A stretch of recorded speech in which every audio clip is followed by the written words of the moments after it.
We've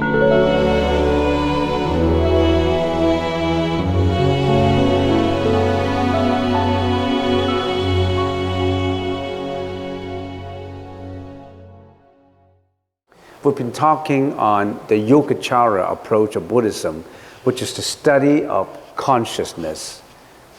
So we have, this is a repetition.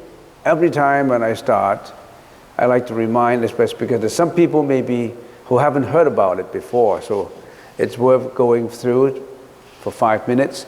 We have 8 consciousnesses in us. Not just one consciousness. We have the vision, vijnana means consciousness in Sanskrit word. Vision, hearing, smell, taste, touch, which are the 5 perceiving consciousness. And then the 6th consciousness, the cognition, the 7th consciousness, which is the manas, and then the 8th consciousness, which is the alaya consciousness. So we have been studying it in detail, and we've been talking about for 50 hours already, and we have not touched on the 6 consciousnesses. Right now, we are still on the first 5 consciousness. So the eyes, the ears, the nose, the tongue, and the body. These are the first 5 front-end consciousnesses. To know about life, to know about who you are, why you come here, what you go after this life, you really have to study who you are. What is your consciousness? How does it function? And how do we study it? We study it from a few perspectives. We study how our consciousness perceives the world, objects, the modes of knowledge, how do our consciousnesses get to know things, the moral nature of it, the realm of its activities, the concomitant mental functions. All these we already have studied in detail for the first 5. And now we're up to the 6 necessary causes and conditions for the first 5 consciousnesses. What are the conditions for the first 5 consciousnesses to be effective, to function? For those who haven't joined us, you may not know about it, but it does not matter, and you can just pick up some information. All right, let's get into the details. Talking about causality, causation, causes, we have 2 very distinguished sources. The first one is Madhyamaka Karika. It says direct cause and uninterrupted succession, the object and all other ancillary causes. These 4 causes give rise to all phenomena. There is no other cause. So in other words, if we're talking about there must be causes for effect to come true, conditions to come true. There are 4, only 4, no others. And these 4 conditions or causes include all the causes for an effect to come true. In the Chinese language, 因缘系地缘，缘缘正上缘，系缘生诸法，更无第五缘. Okay, we're going to explore every one of these 4 causes in the first 5 consciousnesses. And this is the 4 causes as expounded by Madhyamaka Karika. But what about Yogacara approach? How many causes does the Yogacara school of thought classify them into? It's the same, but the Yogacara classify them into 10 different causes, not just 4, 10 different causes. So the Yogacara deal with causes and conditions in detail for the first 5 consciousness to be functioning, to be effective. One of these 10 causes, let's examine them. Madhyamaka Karika, direct cause, successive causation, the object, and all other ancillary conditions. Now, how about the Yogacara approach? The Vijnana Matrata, which is the same as the Yogacara approach. Direct cause, that's the seeds as basis. In our alive consciousness, there are seeds, and sometimes you call that inherent hidden energy in us. We have all the inherent hidden energy in us. the karmic energy in us. We brought forward from previous lives, which has been accumulated. So who you are today is what you have accumulated for yourself since all this lifetime. For example, eyes. Eyes are attracted to beauty, to good things, pleasant things. In the Sanskrit language, we call that zupa. That's the reason why we always want to contemplate. Creative contemplation is azupa smriti. That means you contemplate on impurity. So when your eyes are attracted to beauty, to sensuality, it's because you contain the seeds in you since many, many lifetimes ago. It's very difficult to get rid of. Only the Bodhisattva stages by stage can get rid of this kind of accumulated karmic sensuality seeds in you. So the direct cause is because why did you commit certain misconduct? Because you already have the cause as hidden energy in you. Why do you do something nice? Why are you becoming compassionate, kind? Because you have that energy already inherent. You were born with it. That's an inborn energy. So that's a direct cause that instigate all these other conditions to make certain deeds, behavior come true. So direct cause, seeds its basis. Successive causation, we call it in the Vijnana Matrital approach, in Yogacara, we call it uninterrupted succession of causation. What does that mean? Because consciousness comes from thought.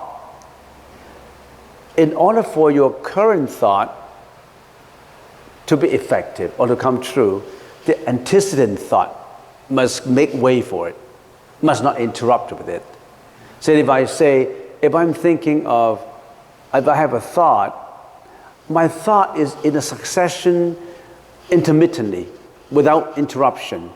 The preceding thought must go in order for my second thought to take over. If the preceding thought does not go, stay in there, you cannot have a succeeding thought. Do you realize it? You may not realize it. 24 hours, non-stop, our thoughts is always working and working, but the preceding thought must leave before the next thought comes up. Say if your preceding thought is a thought of compassion, and the next thought, you're attracted to beauty, you're attracted to sensuality, sexuality, then that compassion thought leaves, then this thought of sensuality would come up. If the thought of compassion is so strong that it dominates, your thought of sensuality will not come up. So it depends on how strong your thought is. The previous thought must surrender for the succeeding thought to come over. You may not realize it, but it works just in a fraction of a second that you may not know about it. One thought of compassion could be replaced by a thought of devilish action, whatever. But there must be an uninterrupted succession of causation. So the previous antecedent thought goes, then this thought comes up. So that's a causation procedure in talking about conditions. So the old condition must go before the new condition comes up. So if you have a sustaining thought of compassion, no devilish thought will take over. Because you can't, because your thought of compassion is not strong enough, a devilish thought will take over.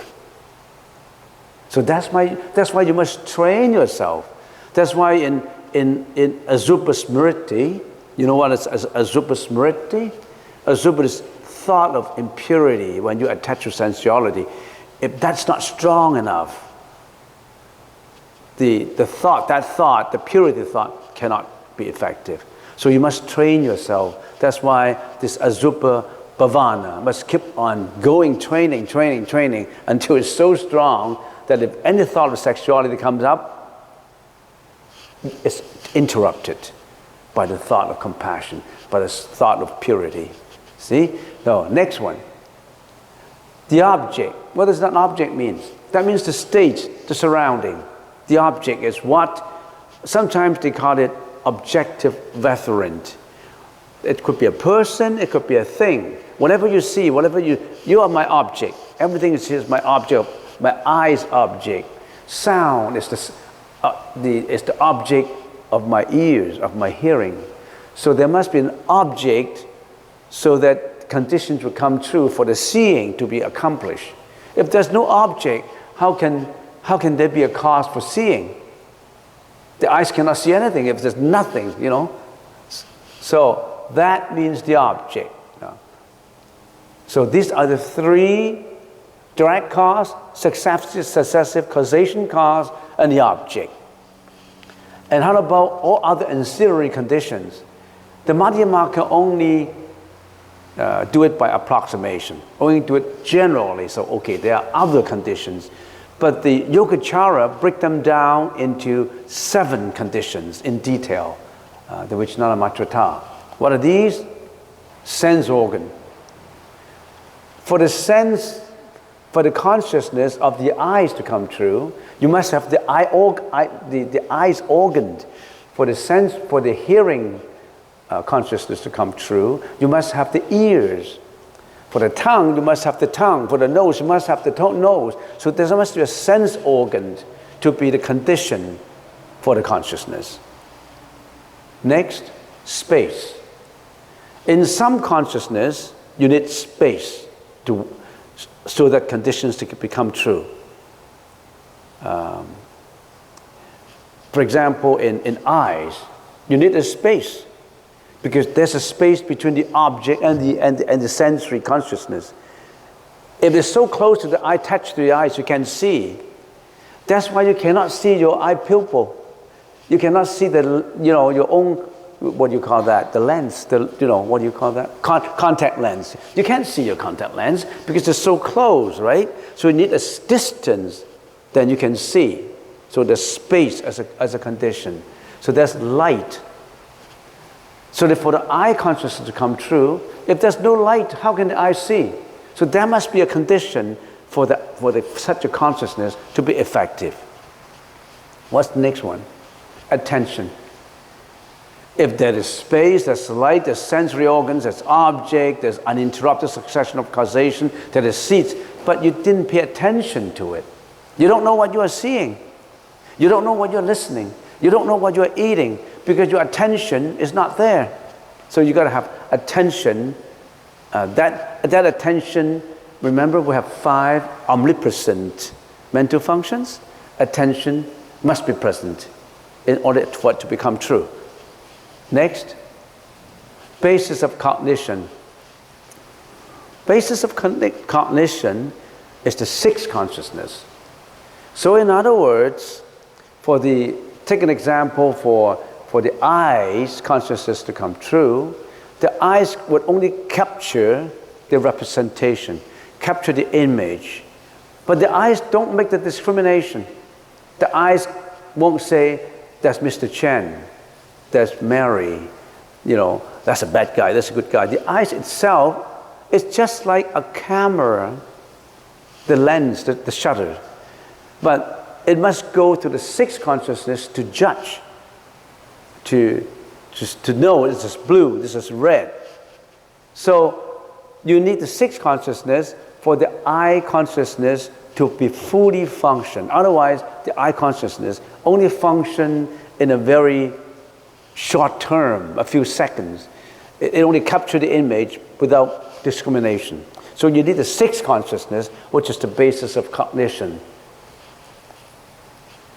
9, basis of defilement and purity. Even why do we have, everybody has an internal commentator on everything they see. You look at a ball game on TV and you attach a lot of your opinion to it. Some are good, some are bad, some are biased.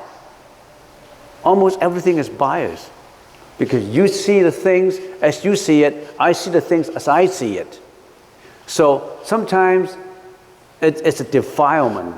It's distorted. Sometimes it's not distorted. So that's the seventh consciousness, which is the ego consciousness. You're egoistically attaching your internal commentary on everything you see, everything you listen to. That's why we create a lot of mental afflictions. That's why we have jealousy, hatred, greediness, because everything we see, we attach our opinion to it. That's been happening since, many, many lifetimes ago. You have that basis for defilement. That's always a condition that's present in your first five consciousness. You may not know about it. Now the Buddha pointed out. You see how detailed the Buddha point out things to us? The Buddha said, try to know yourself. Not just say, I understand myself. But how? The Buddha said, understand yourself, first of all, through every bit of your consciousness. Through your eyes, your ears, your nose. How does the internal six consciousness work? The seven ego consciousness work? How the storage consciousness work? At this point, you should know that Buddhism is not blind faith. It's an understanding of universal functioning relationship. How everything works together. Last but not least, fundamental basis. How does all these things store? How does this work as an aggregate? There must be a storage. Where's the home that store all these things? You got a home, right? There's a home. That's the fundamental basis. That's alaya consciousness. That's the fundamental basis that you roll in your reincarnation, in your samsara, in your life and death. When all these things die, your eyes, your ears, your nose, your body, when all these things dies, what's going to happen? That means you don't exist anymore. If quote unquote that you, that identity, just for the sake of calling it I, what is that I if I die? Where does it get stored? If I die, everything would leave. There's no more I, then where do you come from before? You must come from something that is a continuity to this.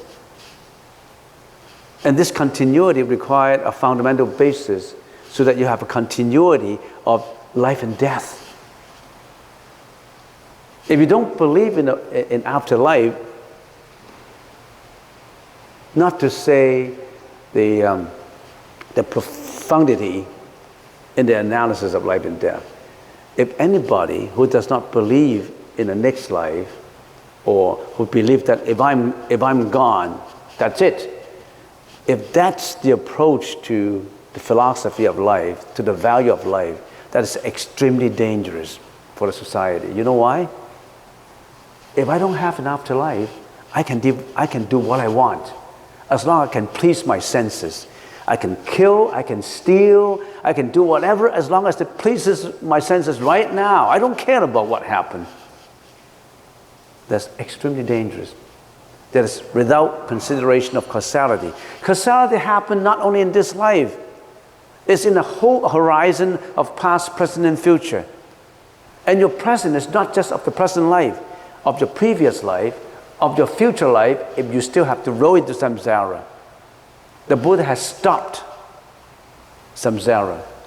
The Buddha told us to stop samsara, to go into nirvana.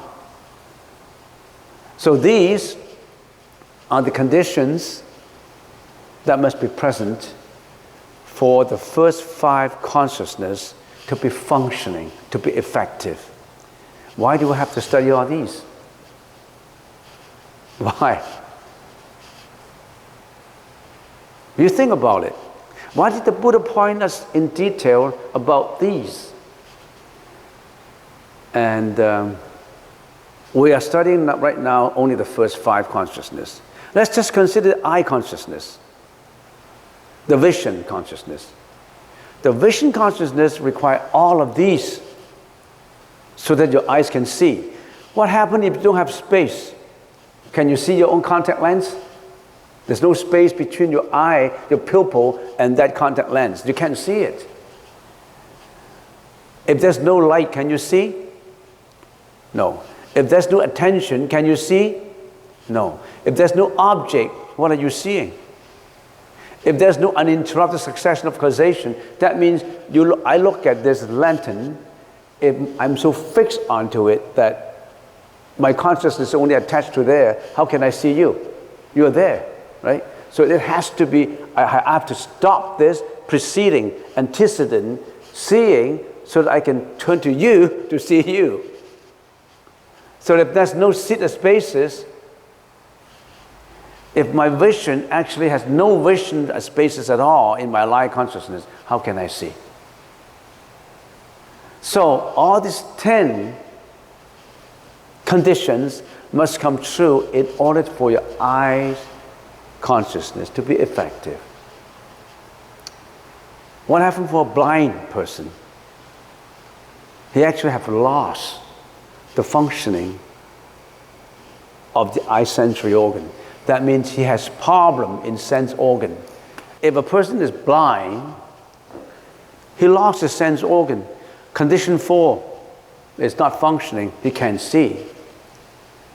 If a person lost his eardrums, no more, then he has no sense organ of the ears, he can listen. The first 5 are very simple consciousnesses. When you go to the 6 consciousnesses, it's a lot more complicated. When you go to the 7, it's a lot more complicated. When you go to the store consciousness, it's a lot more complicated. We're only dealing with the first 5, and we've been talking for 60 hours already. But we require such an amount of time. It's more than just a Psychology 101. It's a Psychology 101 up to 565. It's 5 years. I mean, we just summarize everything so simple so that we can understand it. So the eye consciousness required the 10 conditions, right? Let's examine each of the 5 consciousness in relation to this 10 conditions. Let's see how we do it. I've done a chart in here. Does it look complicated to you? 1 to 8 are the 8 consciousnesses, and the vertical ones it's the conditions, are the conditions. So these are the conditions: seeds and spaces, uninterrupted succession of causation, object, sense organ, space, light, attention. All these are the conditions. The first consciousness is eyes, and they need all the 10 conditions. The ears. What do the ears don't need? The ears don't need light, right? Your ears need light to listen? No. How about, but the ears require all the others. How about, now this is the eyes, the ears, the nose. The nose required light to smell? No. The nose requires space to smell? No. You can stick anything to the nose. You don't require a distance to smell it. If you have a distance, it's okay. But if you don't have a distance, the nose still can smell, right? How about the tongue? The tongue don't require space. It sticks onto your tongue and you can still taste it, right? The tongue requires light to taste something? No. How about the body? The body, touch, you don't need a space to touch, right? You know, it's all attached to it, no space. The body requires light to touch? No. How about the 6th consciousness? The 6th consciousness is within you, the mentality. The mentality don't require a sense organ, don't require space, don't require light. It's just a mentality there. Some people say the brain actually is related to the body. The brain only relates to part of the 6th consciousness, but the 6th consciousness is not the brain. But the brain is part of the 6th consciousness. So don't say the brain is not the 6th, it's part of the 6th. Because the 6th relates to all, relates to the eye, the ear, the nose, the taste, the body, everything together. How about the ego consciousness? The ego consciousness certainly don't need the sense organ, don't need space, don't need light, does not need the cognition part of it. Now, does not need, because it itself is defilement and purity, so it doesn't need that. Now, for the first 5, we're studying it. For the 6, 7, and 8, you may not be familiar with what I'm talking about right now. I'm just throwing in the 6 and 7 and 8. Actually, we haven't touched that part yet. But I'm just throwing it in there so that you can understand the relationship between the 10 conditions and each of the consciousnesses. We still have to study the 6, the mono, the 7, the manas, the 8, the alaya. So we just think about it now. We don't need to go into detail. But we need to go from 1 to 5. You know that from 1 to 5, each one of the consciousness required a little different conditions. These are the necessary conditions. If you're deficient in some of these conditions, your consciousness don't work. So, what do you learn from all this? You see how valuable your eyes are? How valuable your ears are? If any one of this does not exist, your eyes won't work. So you should appreciate what you've got. You've got healthy eyes. You've got healthy ears. You put values on yourself. You have a lot of value because you have all these conditions. Appreciate what you've got. I remember I heard a story.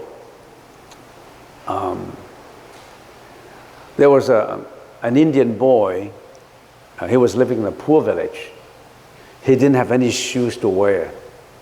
He was going around barefooted, no shoes to wear, a poor village. He went into the city, and he was always, jealous of children who wear good shoes, and he always wanted a pair of shoes. He went into the city, and all of a sudden he was obsessed in the jealousy of not having shoes to wear and jealous of those who have shoes. And then suddenly there was someone walking around, another boy.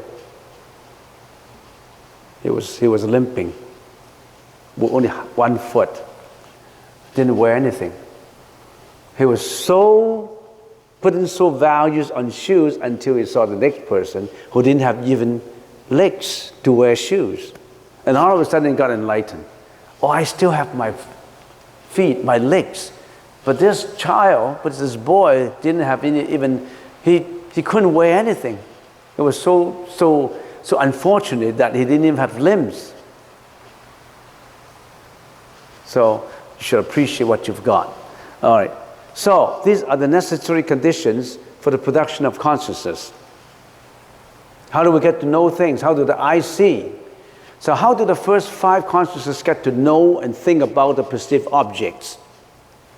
How do we see things? Now, we analyze it first from the perspective of the perceiving, not of the object, of the perceiving first. How do we get to know things? From direct veridical perception. You know what that means? The first 5 perceptual consciousness give a truthful picture of reality. You see an apple. So you see an apple, I see you, I see this whole hall. That is a direct veridical perception. It's not distorted, right? Everybody see this. This is a knowledge from direct veridical perception. This is what's happening right here and now. This is what you see. That's how we get to know things, to see things. I see this computer. That's a computer. Direct veridical perception. But there are other methods of knowing and see things, though. What are these methods? Knowledge from inference. You postulate. I see smoke in there, and I postulate. I know that there could be a fire in there, but I didn't see the fire. And I know there's no smoke without fire. So I see smoke, but I didn't see fire. But I know there's a fire in there. But I didn't see any smoke, any fire. So that's not from direct veridical perception. That's only from inference. You guess, your guesswork. And sometimes the guesswork is true, and sometimes it may not be true. What happens if it's not true? If it is not true, it becomes a fallacious reasoning. It becomes a fallacy if it's not true. It's not a fire, it's just some haze in there. It's just some smoke. But I thought it's fire. So it's from a fallacy. But sometimes it may be true, sometimes it may not be true. If it is true, it is from reasoning, inference that it's true. If it's not true, it's a fallacy. The fourth knowing is from saints or trustworthy source. I trust my dad. My dad told me that he has a dad. I've never seen his dad. My grandfather died before I was born. So does that mean that I didn't have direct veridical perception of my granddad, that I don't believe I have a granddad? Because I trust my dad, that my dad told me he has a father.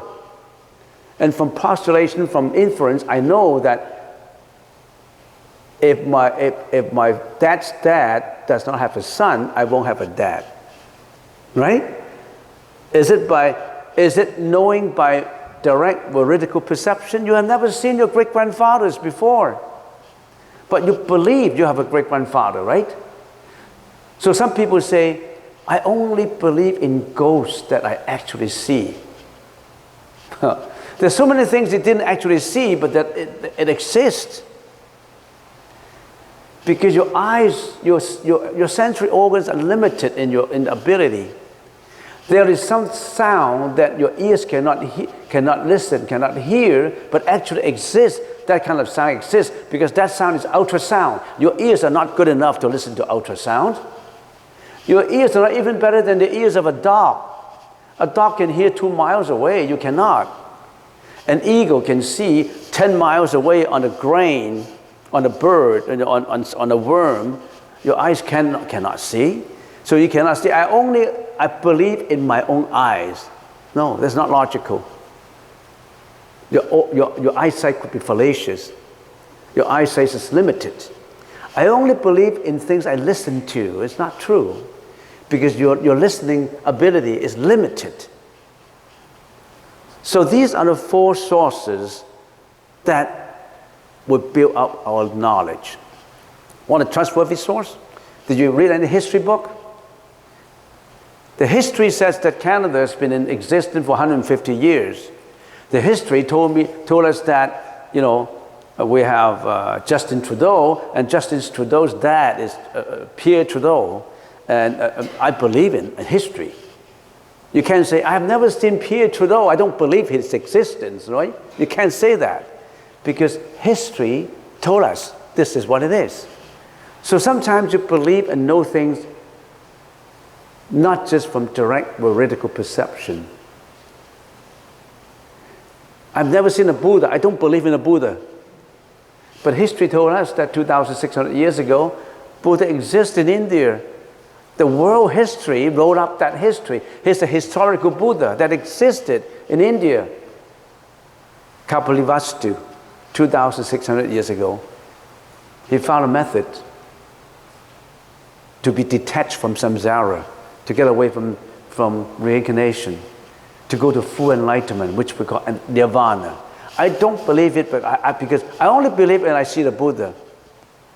That's illogical. All right? So, from the perspective of the perceiving, which modes of knowledge the first 5 consciousnesses fall into? You tell me. Which modes? This one.